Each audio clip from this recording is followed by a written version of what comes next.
अस्सलाम वालेकुम ninth class. आज हमने चैप्टर नंबर 3 स्टार्ट करना है केमिस्ट्री का। चैप्टर का नाम क्या है? Periodic table. इसके 4 क्वेश्चन आंसर हमने करने हैं। पहला क्वेश्चन देखें, name the elements of first period of periodic table. Periodic table में जो फर्स्ट पीरियड है उसके एलिमेंट्स के नाम हमने लिखने हैं।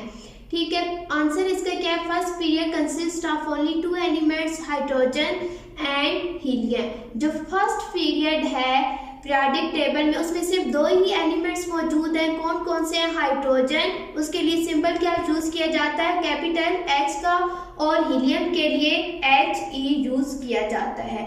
दूसरा क्वेश्चन देखें, what is meant by periodic table. Periodic table से क्या मुराद है?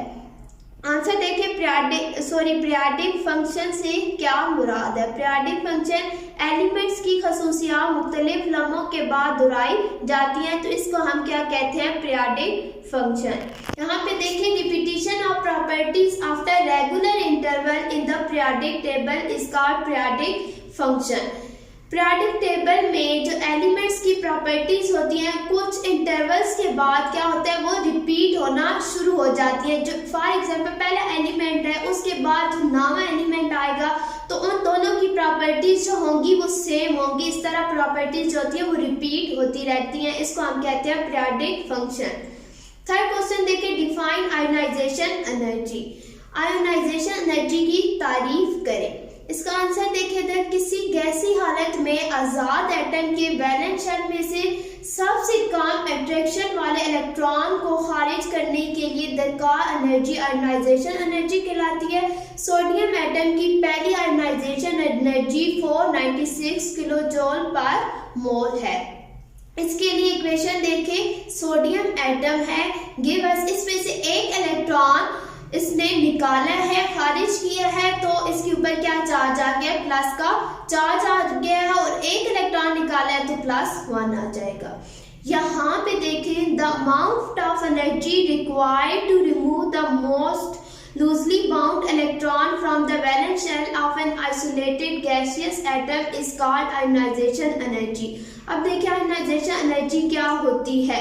किसी भी एटम के वैलेंस शेल में से जब हम इलेक्ट्रॉन को रिमूव करवाएंगे तो उसके लिए जितनी भी अमाउंट ऑफ एनर्जी हमें रिक्वायर्ड होती है उसको हम कहते हैं उसकी आयोनाइजेशन एनर्जी। समझ आ गई कि किसी भी एटम के वैलेंस शेल में से, वैलेंस शेल होता है आउटर मोस्ट शेल, उसमें से इलेक्ट्रॉन को निकालने के लिए जितनी भी एनर्जी हमें रिक्वायर्ड होगी या जरूरत होगी उस एनर्जी को हम क्या कहते हैं? उस एटम की आयोनाइजेशन एनर्जी कहते हैं। इसकी एग्जांपल देखिए, first ionization energy of sodium atom is 496 kilojoule per मोल।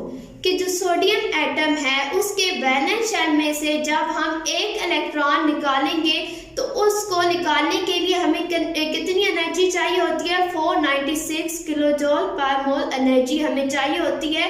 इतनी एनर्जी हम इसे प्रोवाइड करेंगे तब इलेक्ट्रॉन यहाँ आउटर मोस्ट शेल में से रिमूव आउट होगा। इसकी इक्वेशन देख लेते हैं, sodium atom give us sodium ion Na+1+1 electron. कि सोडियम के वैलेंस शेल में से सिर्फ हमने एक इलेक्ट्रॉन निकाला है, तो इलेक्ट्रॉन की कमी हो गई तो प्लस का चार्ज आ गया, और एक इलेक्ट्रॉन निकाला तो +1 आता है। और इसके लिए कितनी एनर्जी हमें रिक्वायर्ड होती है इलेक्ट्रॉन को निकालने के लिए? 496 किलोजूल पर मोल। चौथा क्वेश्चन देखिए, what is the trend of ionization energy in the period and group. Period और ग्रुप में आयोनाइजेशन एनर्जी का रुझान लिखें। हमने बताना है कि पीरियड में आयोनाइजेशन एनर्जी इंक्रीज हो रही है या डिक्रीज हो रही है, इसी तरह हमने ग्रुप में भी बताना है। आंसर देखें, ionization energy increases from left to right in the period while it decreases from top to bottom in the group। Ionization energy जो है पीरियड में अगर हम इसकी बात करें तो लेफ्ट से राइट ये इंक्रीज हो रही है, जबकि टॉप टू बॉटम ऊपर से हम नीचे की तरफ जब आते हैं ग्रुप के केस में तो इसकी आयोनाइजेशन एनर्जी क्या होती है? डिक्रीज होती है। आयोनाइजेशन एनर्जी पीरियड में इंक्रीज हो रही है जबकि ग्रुप में डिक्रीज हो रही है। ये आपने डिफरेंस अच्छी तरह याद रखना है। पांचवा क्वेश्चन देखें, define electron affinity and give example. इधर देखें, इलेक्ट्रॉन अफिनिटी की तारीफ करें और मिसाल दें। क्या है, किसी एलिमेंट के आज़ाद गैसी एटम के वैलेंस शेल में एक इलेक्ट्रॉन हासिल करने के सबब खारिज होने वाली एनर्जी को इलेक्ट्रॉन एफिनिटी कहते हैं। मिसाल के तौर पर फ्लोरीन की इलेक्ट्रॉन एफिनिटी -328 किलो जूल पर मोल है। इसकी एग्जांपल देखिए, फ्लोरीन ने एक इलेक्ट्रॉन गेन किया है तो इसके ऊपर चार्ज क्या आ गया, माइनस का चार्ज आ गया, और उसके लिए एनर्जी कितनी उसने रिलीज की है, -328 किलो जूल पर मोल एनर्जी रिलीज की है। इधर देख लें, the amount of energy release when an electron is added in the outermost shell of an isolated neutral gaseous atom is called electron affinity. अब देखिए, इलेक्ट्रॉन एफिनिटी होती क्या है, गैसियस एटम जो कि न्यूट्रल होता है, इसके ऊपर कोई चार्ज नहीं होता। अच्छा, उसमें देखें कि उसके आउटर मोस्ट शेल में जब हम बाहर से एक इलेक्ट्रॉन ऐड करवाते हैं तो उसके केस में जितनी भी अमाउंट ऑफ एनर्जी रिलीज होती है उसको हम क्या कहते हैं, उसकी इलेक्ट्रॉन अफिनिटी कहते हैं। इलेक्ट्रॉन अफिनिटी और आयनाइजेशन एनर्जी एक दूसरे के उल्ट है, तो आपने ये डिफरेंस अच्छी तरह याद रखना है।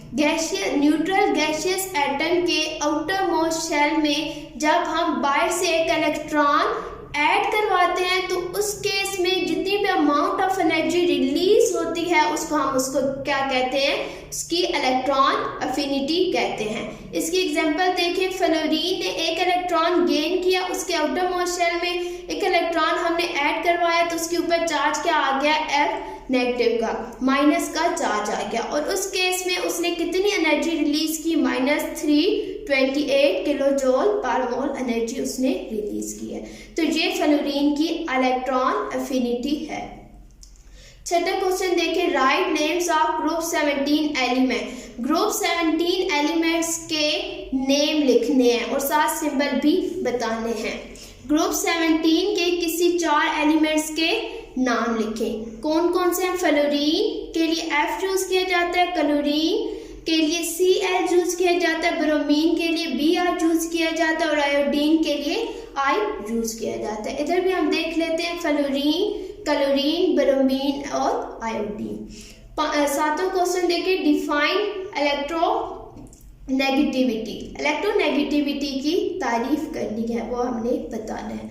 इलेक्ट्रोनेगेटिविटी की तारीफ करें, इसका आंसर देखें, किसी एटम का मॉलिक्यूल में मौजूद इश्तराक शुदा इलेक्ट्रॉन पेयर को अपनी तरफ खींचने की सलाहियत को इलेक्ट्रोनेगेटिविटी कहते हैं। फ्लोरीन की इलेक्ट्रोनेगेटिविटी सबसे ज़्यादा होती है और वो कितनी होती है, 4 होती है। इधर देखें, the ability of an atom to attract the shared pair of electron toward itself in a molecule is called electronegativity. Fluorine has higher electronegativity which is 4. देखिए, किसी भी मॉलिक्यूल के अंदर जो एटम्स होते हैं उन एटम्स की वो एबिलिटी कि वो शेयर पेयर ऑफ इलेक्ट्रॉन को अपनी तरफ अट्रैक्ट करें, इस एबिलिटी को हम क्या कहते हैं, इलेक्ट्रोनेगेटिविटी कहते हैं। और फ्लोरीन की इलेक्ट्रोनेगेटिविटी कितनी होती है, 4 होती है। समझ आ गया कि किसी भी मॉलिक्यूल में जो एटम्स की वो एबिलिटी कि वो शेयर पेयर ऑफ इलेक्ट्रॉन को अपनी तरफ अट्रैक्ट करे उसको हम क्या कहते हैं, इलेक्ट्रोनेगेटिविटी कहते हैं। और फ्लोरीन की इलेक्ट्रोनेगेटिविटी सबसे ज्यादा होती है। 9th क्लास के क्वेश्चन आपने नोट डाउन कर लेने और इनको अच्छी तरह याद कर लेना। अल्लाह हाफिज।